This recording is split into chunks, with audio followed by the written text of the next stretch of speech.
breaking news on WFLA Now. Here's JB Buno. We have the latest numbers here from the Florida State Department of Health, and as expected, a surge in cases north of 2,300 cases here across the state of Florida, an increase of around 400 cases since the last update. We now have a death in Hillsborough County, and breaking news here as well, 4 Tampa General Hospital workers have reportedly tested positive for COVID-19. Again, the fallout continues for the pandemic here in the Tampa Bay area. Hey there, everybody. JB Buno here with you live on WFLA Now. This is not the news we want to hear, but it is the news that is expected. We're going to be going county by county here in a moment. Let's get you to the Florida dashboard so that you can see what I'm seeing here on your screen, everybody. We're going to move this over here just a little bit so that everybody can see exactly how many cases we're dealing with. So it's 2,355 cases in this new update here from the Florida State Department of Health. We now have 28 deaths total. And you see here for Hillsborough County, we now have 142 cases among 136 residents and 6 non-residents across Hillsborough County. So, of course, Tampa and the area beyond. We're talking about an age range of 3 to 86. So, yes, if you haven't been with us the last several days on WFLA Now, we have a 3-year-old that has tested positive in Hillsborough County, but no exact details to report on the 3-year-old to share now. 1 death, 13 hospitalizations here in Hillsborough County. So these are the latest numbers that we're seeing, everybody. And again, we know that this has been expected for some time. We've been talking about as how more tests become available. We were expecting to see an increase in positive tests.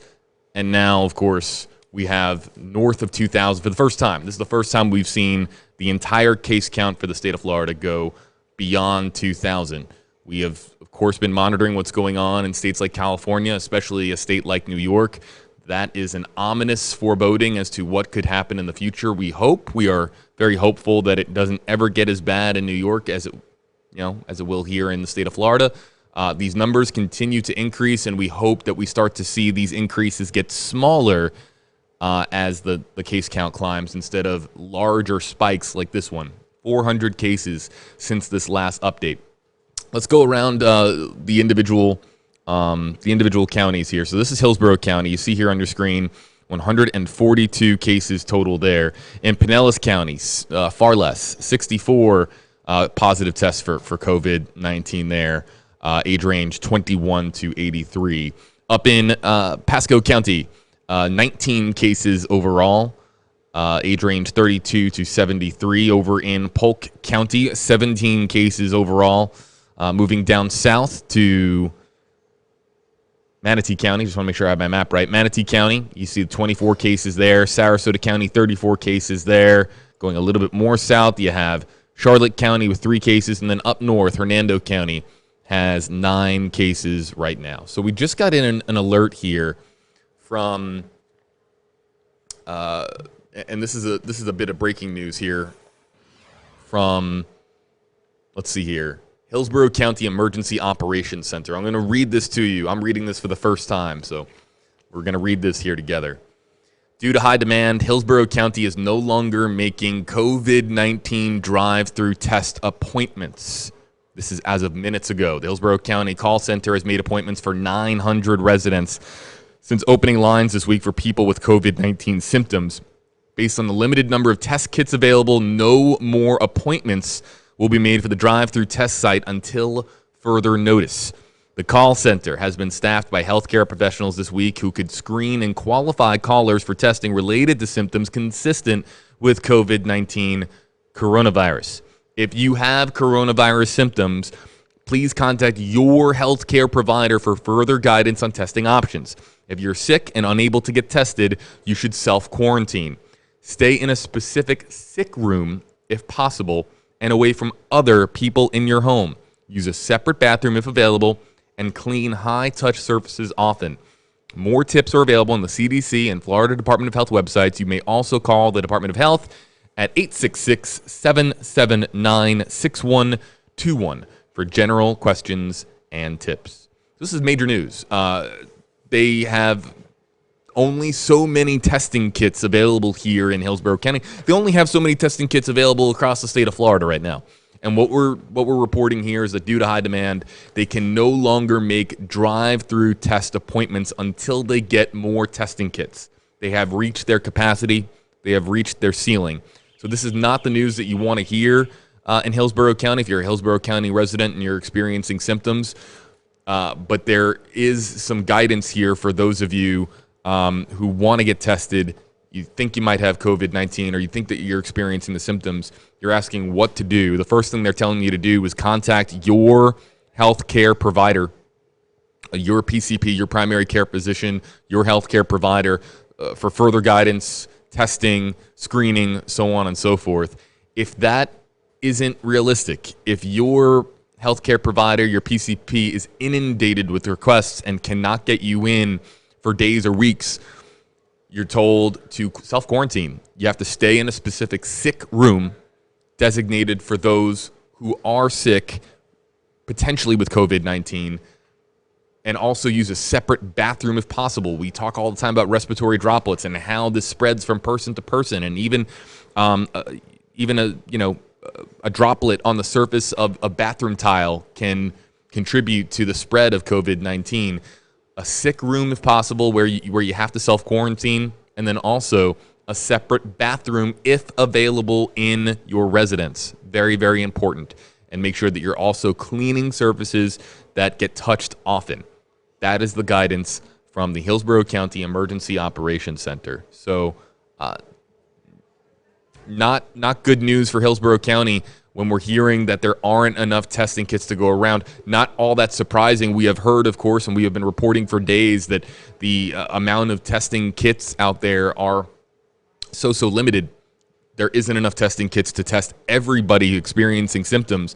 And remember, not everybody who gets tested experiences, comes back positive for COVID-19. We've had many, many negative tests. In fact, if you look here on your screen, everybody, let's go full screen and show this to you. Look at the amount of negative tests.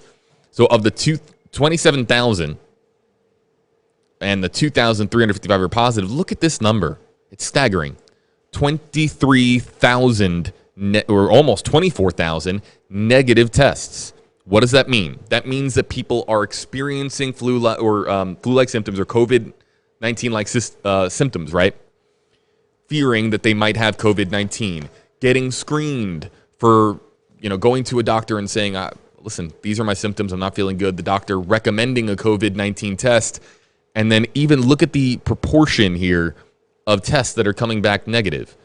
So remember that even though you might be experiencing COVID-19 symptoms, it doesn't mean you have COVID-19, but that doesn't mean that you shouldn't self-quarantine, doesn't mean you shouldn't self-isolate if you're unable to get tested or if you're unable to get in to your primary care physician. So trying to keep things into context, right? It's very, very important to look at all the numbers, positive and negative.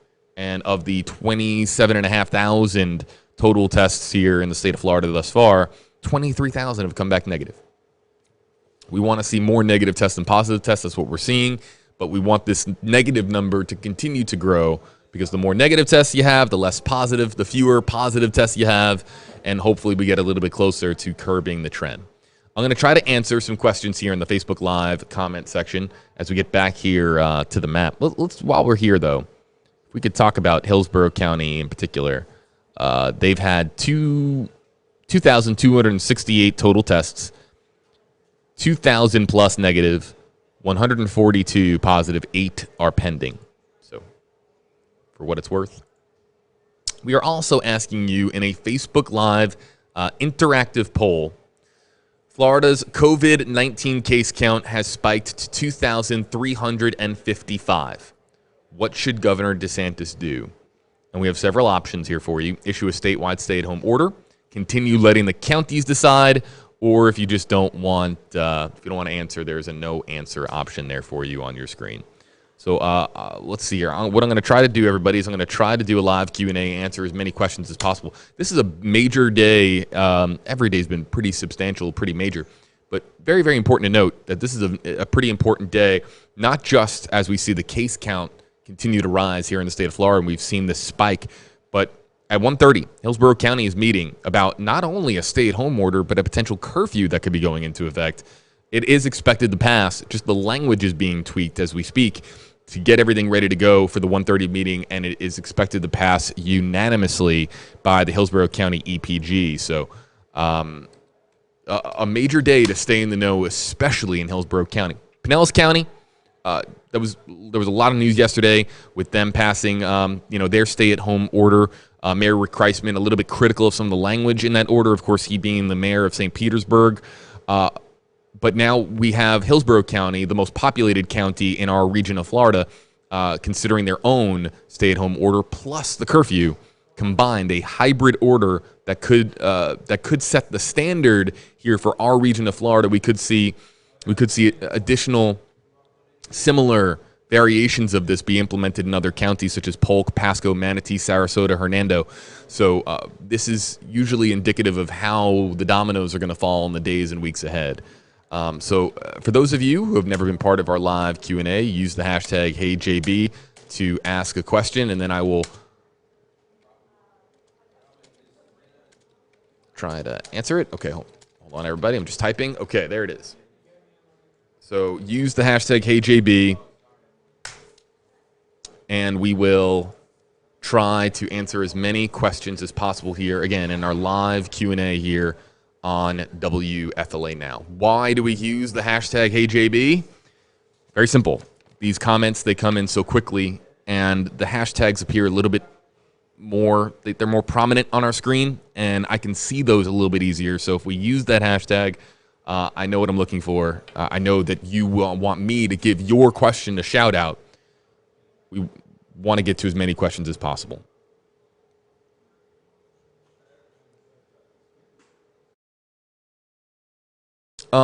People have been asking about our airports. Daisy Ruth just came in. Hi there, Daisy. Daisy's over here. Daisy, maybe you could just look this up for me really quickly, or maybe we could ask our assignment desk. There are a lot of people asking about who has the authority to close the airport. I want to see if we can get an actual. I think I know the answer to that, but I want to make sure before I say the answer. I want to make sure that who has the authority to close Tampa International Airport. We're going to see if we can get that 100% verified for people asking in the Facebook Live comment section. All right. Margie Rico. Hashtag HeyJB. Why hasn't DeSantis issued a shutdown order? I have that. And it's the 4 E's. Everybody. The 4 E's. You ready for it? The 4 E's are the 4 reasons why Governor DeSantis has not issued a statewide stay-at-home order. The first E is economy. Doesn't want to sever the ability for countless families, hundreds of thousands of families, to be able to make a living, for moms and dads and for adults to provide for themselves and for their families, especially in some of the counties. We can look here, but on your screen, we can look here. See this swath of gray here? These are all counties that don't have any positive tests so far. Taylor County, Madison County, Jefferson County, Lafayette County, Dixie County, all of these, Hamilton County, they all don't have any cases right now. So he has said he wants to continue allowing each county to decide what is best for each county, and that's why you have Pinellas County enacting their stay-at-home order. That's why you have Hillsborough County considering their own later today at 1:30. Okay. The next E is elsewhere. Governor DeSantis has pointed to California and New York, and his perception is that those states right now don't have effective stay-at-home orders, that there are large groups of people that aren't listening. Now, that's up for debate, because I think most of California and most of New York is in compliance, but we see on social media a lot of videos of people that are non-compliant with the stay-at-home order, and that's what we see on social media more than anything, is the people that aren't playing by the rules versus the people that are. The next E is empty counties, which I got to here, and then lastly is enforceability. I'm talking about what does enforceability look like? How does the state enforce everyone staying at home at all times? So that's his reasoning for not issuing the statewide stay-at-home order. Janet Mahone, hashtag HeyJB, will boat ramps in Hillsborough close? So boat ramps are interesting. They've already closed in Manatee County. They've closed in some other sections of Tampa Bay. But the curfew that would be instituted this weekend,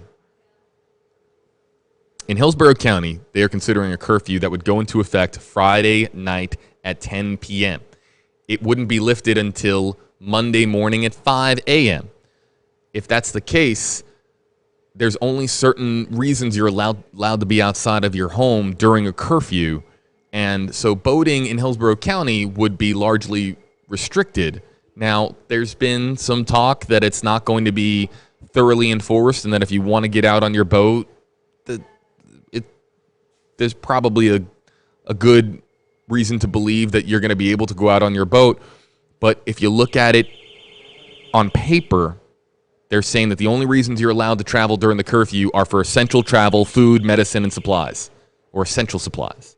So boating doesn't fall under one of those four categories. Getting your boat to the boat ramp, towing it all the way to one of the boat ramps in Hillsborough County, that's not included. So, Crystal Jean Moore, hashtag HeyJB. How many pending Pinellas County cases? That's a good question. Let's go over Pinellas County's numbers here on your screen. Full screen, so it's a little bit easier for you guys to read, a little bit bigger on your screen. Pinellas County, 64 total cases. Of them, 6 are non-residents. The age range for Pinellas County is 21 to 83. We have 1 death, 19 hospitalizations. Now, so it's on the other tab, the number of pending. Let's go to Hillsborough County. Oh, excuse me, Pinellas County. Zoom in here.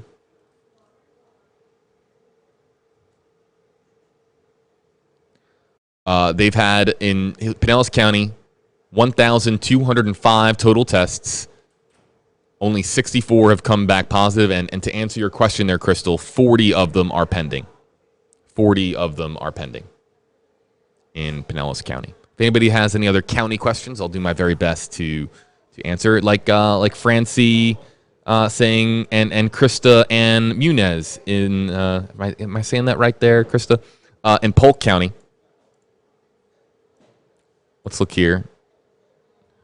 So 465 total tests in Polk County.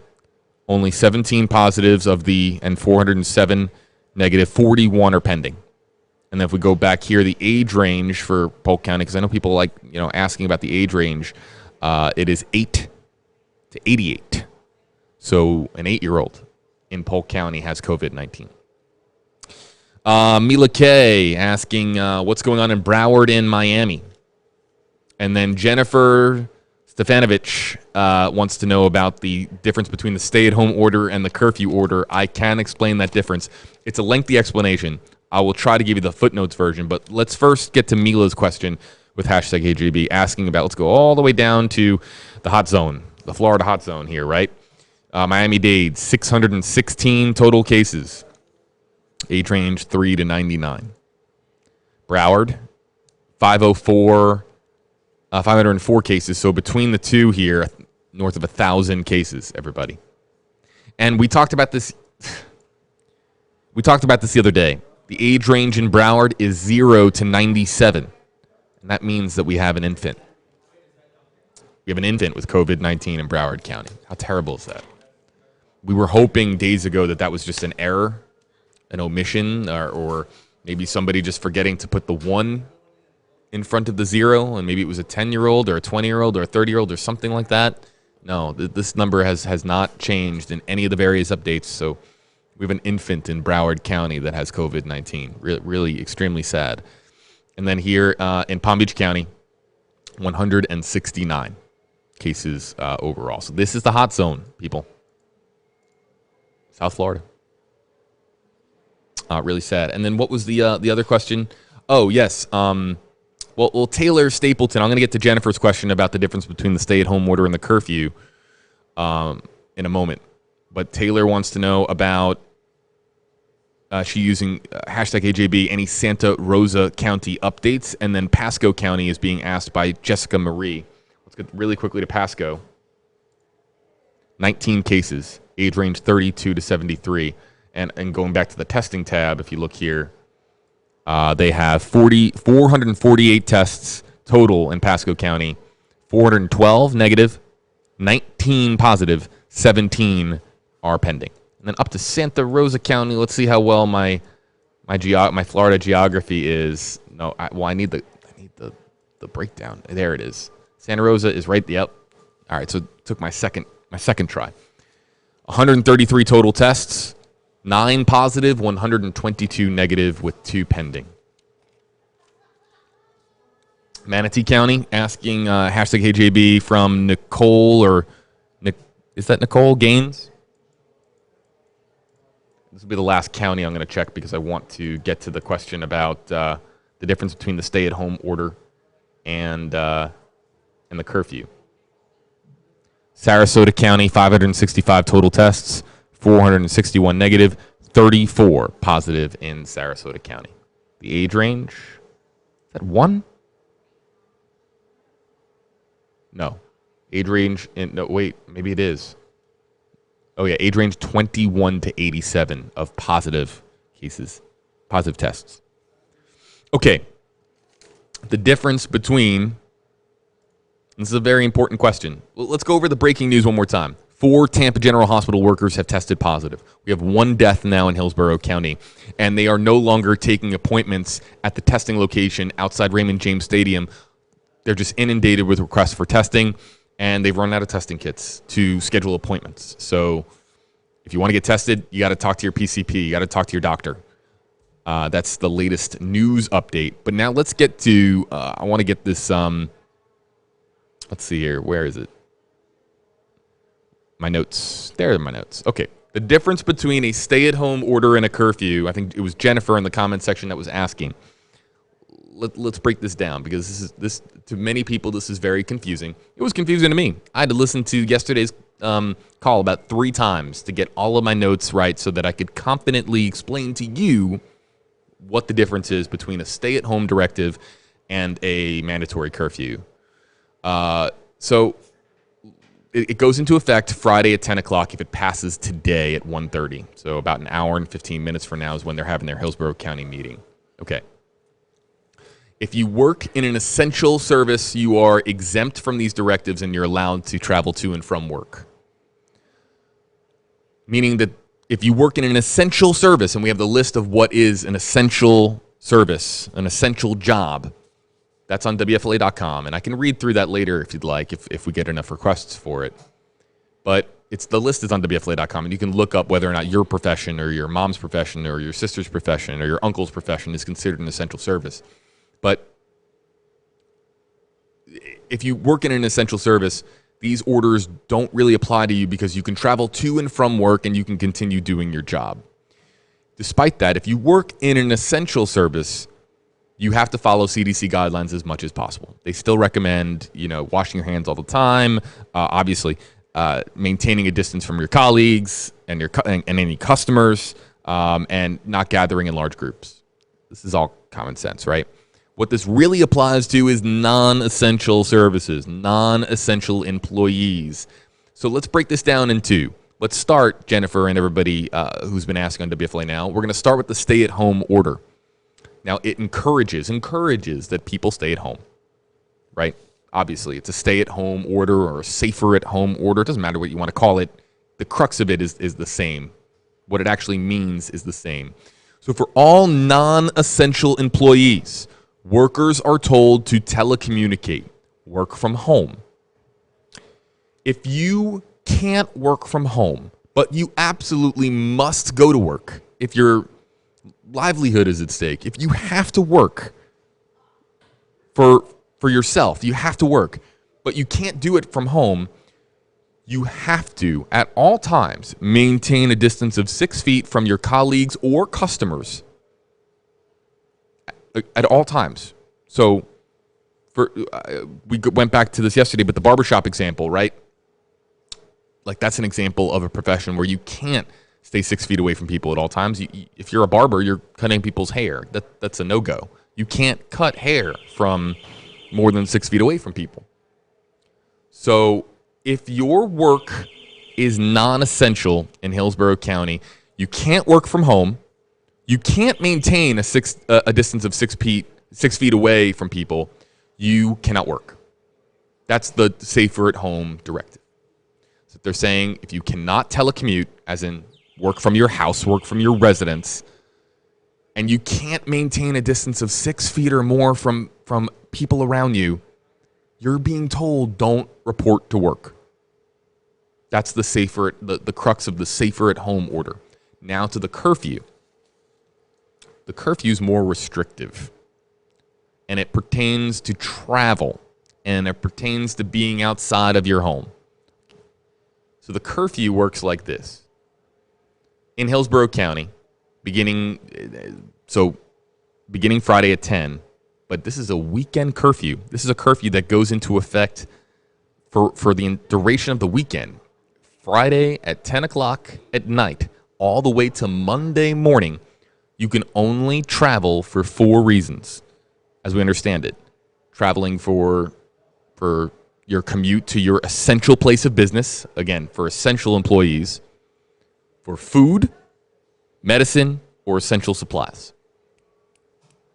Other than those 4, you can't be traveling out and about. You can't be out and about in your community. You can't be traveling the roads of Hillsborough County as we understand it.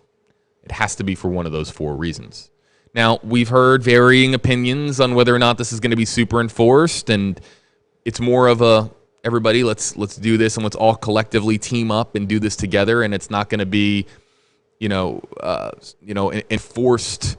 You're not going to see an armed guard paroling our streets and asking people where they're going at all hours of the night. That's not the idea of this. We get caught up in movies and TV shows so much. It's more just about telling people they should stay at home during these hours. So, and the hours are this: 10 p.m. to 5 a.m. Monday to Friday. So overnight hours Monday to Friday, and then weekends. So Friday from 10 o'clock at night all the way through Monday morning at 5 a.m. So all day Saturday, all day Sunday, curfew in Hillsborough County. If it passes today at 1:30, we're going to bring you that meeting on WFLA Now. For the very, very, very patient commenter who asked us about the airports, who has the authority to close the airport, that is a very multifaceted question with a multifaceted answer. We believe it's the FAA, in tandem perhaps with the governor and the president of the United States, or the transportation secretary. There's a lot of I don't know who has the overall say, but shutting down an airport, a major hub for travel like Tampa International, the ripple effect for that is international. And we're talking about something, domestic, international. Shutting down an airport is a huge deal with a ripple effect that is hard to really fathom. So I don't think it comes down to one person. I might be wrong, but as we understand it, the FAA would be involved, the governor would be involved, President Trump, and perhaps the cabinet would be involved. It's a very, very, very major decision. All right, back to some of the hashtag HeyJB comments here. Hopefully that explanation was thorough enough. Let's see here.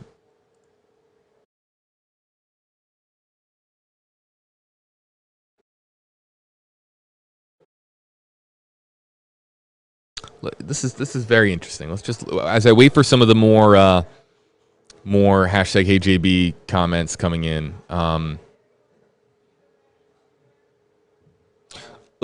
Let me take this one from Tonya Hansen. Hashtag HeyJB. Delta has 28 flights coming into Tampa from New York tomorrow. Okay, does everybody remember the rule that Governor DeSantis put into effect? New York, New Jersey, Connecticut, the hot zone for COVID-19 in the United States of America. Governor DeSantis signed an order into effect that, in essence, if you fly in to a Florida airport from an airport in the hot zone, you are going to be met by health officials and law enforcement that are going to collect your information and mandate that whatever your destination is, if you're flying into Tampa, Miami, Pensacola, Jacksonville, Gainesville, wherever you're flying into, you have to go into mandatory self-isolation for 14 days.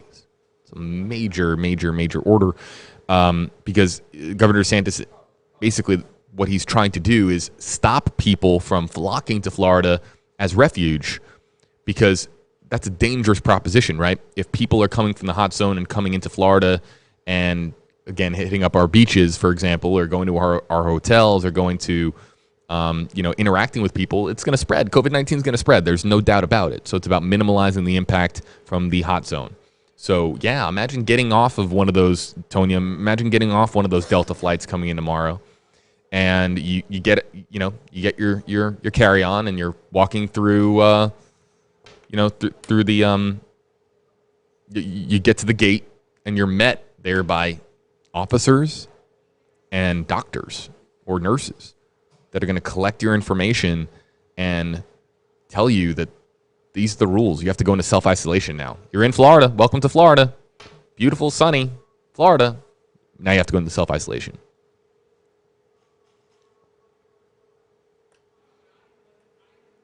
Shannon Torres, #AJB. What about help or money or lost paying bills? Look to the federal stimulus package right now. That is going to be your best bet. And we know that money isn't probably going to be deposited in bank accounts until May. And it's not soon enough, but that is the most that's the form of assistance that has progressed the most since this is all started, everybody. But yeah, let's look at these numbers real quick, because somebody was talking about essential businesses. I don't want to get to that. Number of cases here. Let's go full screen. Cases, age distribution of COVID-19 cases. So we have eight people under the age of 4. It's terrible. 5 to 14, 20 people. And then it climbs from here, and this is the most. 45 to 64. So 45 to 64 is the top age range for positive tests in the state of Florida. These are the negative tests versus the pending and the positives. And then travel related, 27%. USA and the world. You've seen maps like this, I'm sure, all over the internet. You know what country that is. You know what country that is. And that one. United States, Spain, Italy, China. Can I zoom in here? Is this going to show me?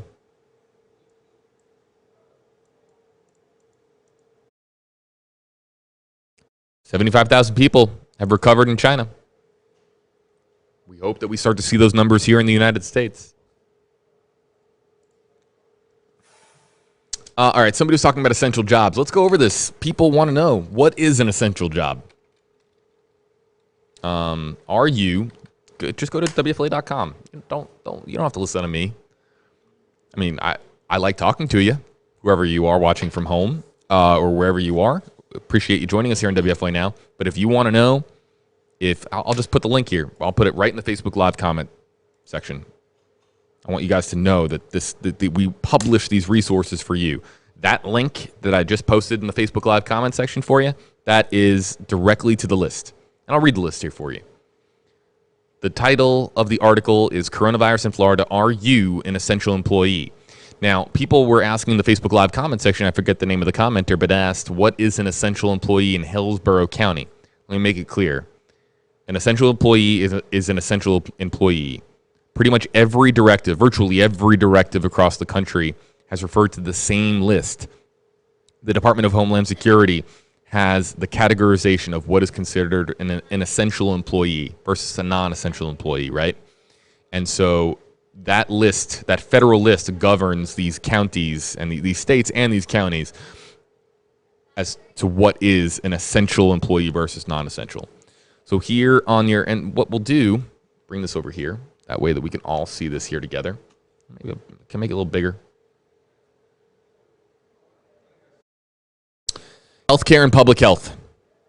Hospital workers, laboratory personnel, caregivers, pharmacists. That's a big one. Yeah, I asked about dentists the other day. There's dentists. I didn't see that the first time I reviewed this list. technicians, so on and so forth. Law enforcement, that's a given, right? Public safety, first responders, paramedics, 911 call center workers. That's as essential as it gets, right? Communications and information technology, call centers, cable service providers, satellite operations. News reporters. That's an essential service. Weather forecasters, that's an essential service. Electrical engineers.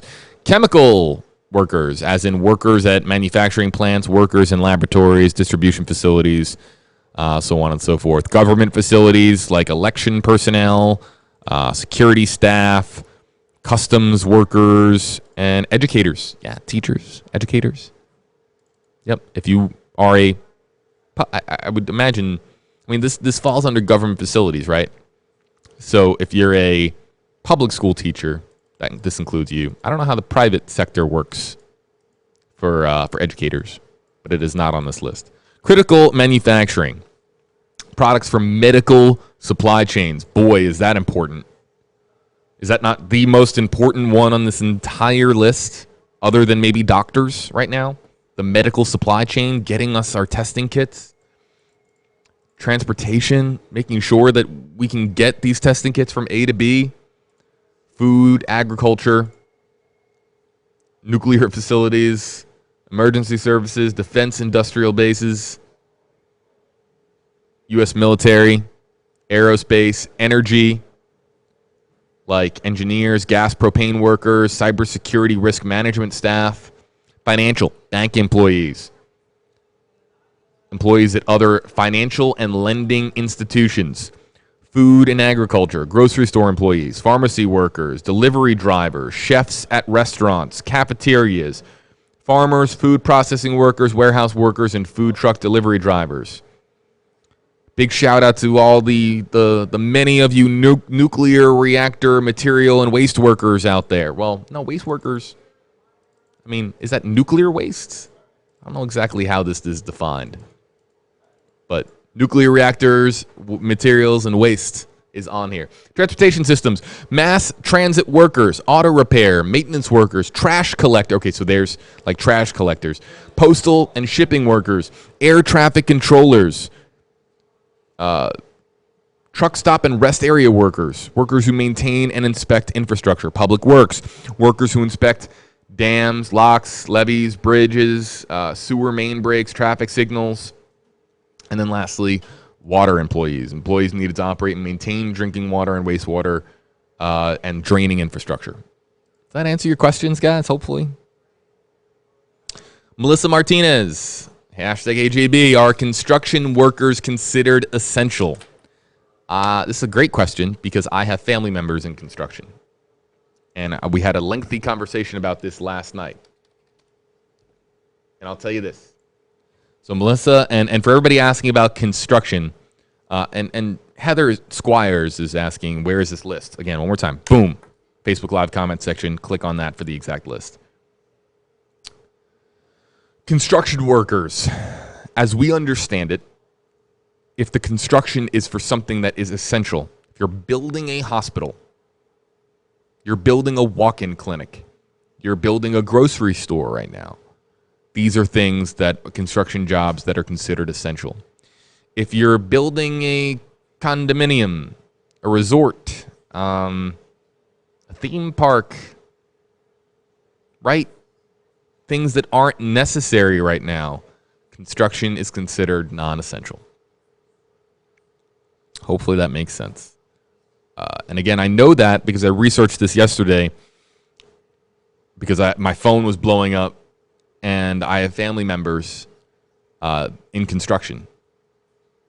So, hotels are deemed non-essential. Pat Nicholson. Non-essential.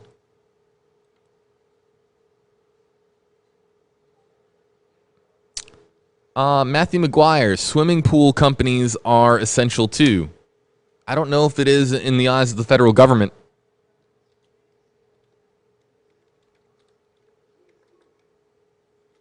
I don't know about that one. I think that, to my understanding, Matthew, they might be essential in your opinion, but as we understand it, if it's not on this list, it's considered non-essential. Now, could certain industries and certain professions and certain careers fall within a category on this list? I think you could make that argument, but I haven't seen anything related to swimming pool maintenance. And believe me, that's a big thing here in Florida. A lot of people have swimming pools. Let's see here.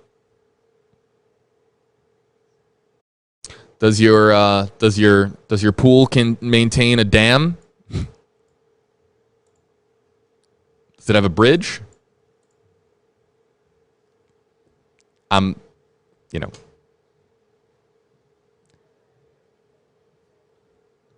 looking here. Critical manufacturing. No.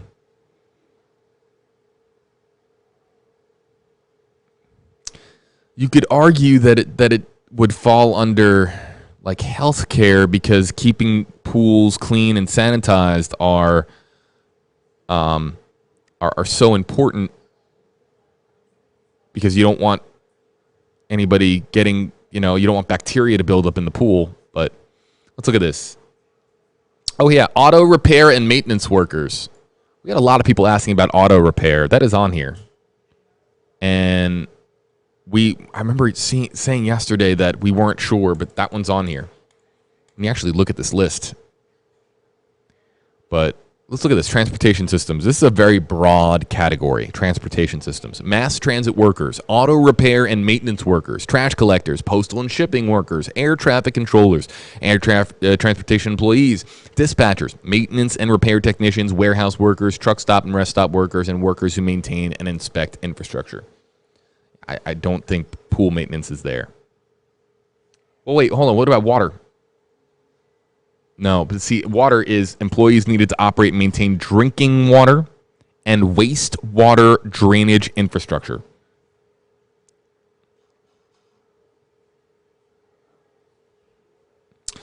Like Tiffany Bray, pest control. I don't know if pest control is on here. So does pest control come under public safety? I don't think it does. Ellen Chico, hashtag AJB, car dealerships are still open. You want to know why car dealerships are still open? I'll tell you why they're still open. Because of what we just read. Auto repair and maintenance workers. Now, many car dealerships, most if not every one of them for the most part, have, or at least the big ones, have repair shops, maintenance workers. So they should stay open. It's considered an essential service. Should cars continue to be sold? Can you sell a car to somebody and maintain a distance of 6 feet or more from that person at all times? If you take somebody out for a test drive, you got to be within 6 feet of them, right? Unless it's like an SUV and they're way in the back.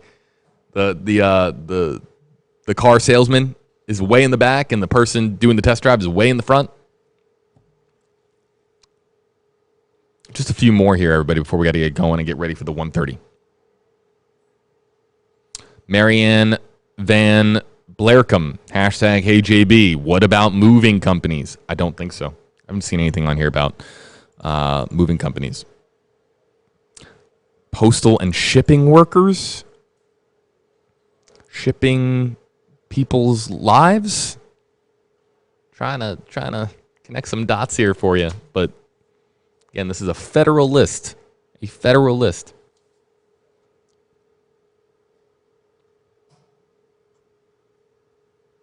Again, so many people like Daniela. This is an essential list. Where can I find it? I'll paste it again. Facebook Live. There it is. You don't have to listen to me and see it on your screen when you can just click a button and see it for yourself. Daycares is a good one. And yeah, we've been asked about daycares repeatedly. Daycares are not being shut down by the state. There is no statewide directive. It is, I believe, so there's educators here right? Let's look at this. Where is it? I know it's here. Here it is. Government facilities. So, educators.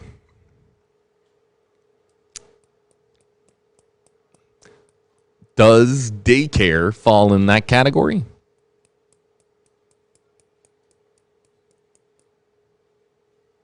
I'm curious. A lot of this is perception. A lot of this is, does a daycare fall underneath an educator or education?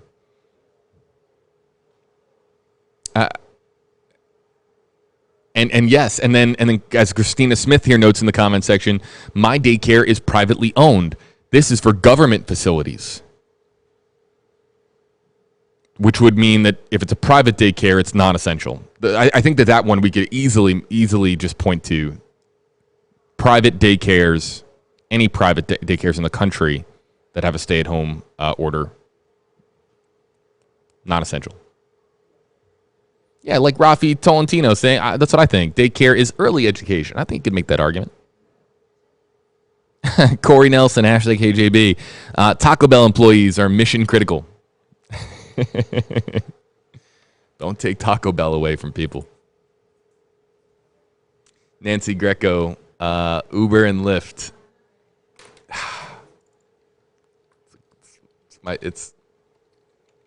I need to get an actual answer on that because we talked about this one yesterday at great length and then I forgot to look up an answer.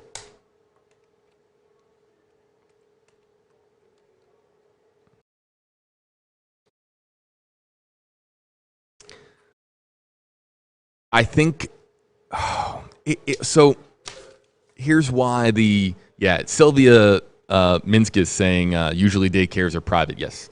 So that would mean that they're non-essential. And I think the kids, well, everyone has different circumstances, but with COVID-19 right now, right, and the spread of COVID-19 and it going from person to person, and we have how many? Let's look at this one more time. How many people underneath that one age? I think put this over here. Age range, right? We have 8 cases across the state between the age of 0 and 4 years old. Do you want your kid going to daycare right now with a pandemic on our hands? And while most of the cases, granted, most of the cases are absolutely in the 35 to 75 age range, we get that. You never want to take a chance with a child. So daycare should close, no? Under that logic, I'm not the one saying daycare should absolutely close, but under the logic of we're in a pandemic, a daycare should be closed. We don't want it to spread from a child to a child to a child to a child. I would say that daycare is considered non-essential and that private daycares should have closed by now, I would imagine, in the estimations of most. And if they haven't closed yet, then, well, I don't know.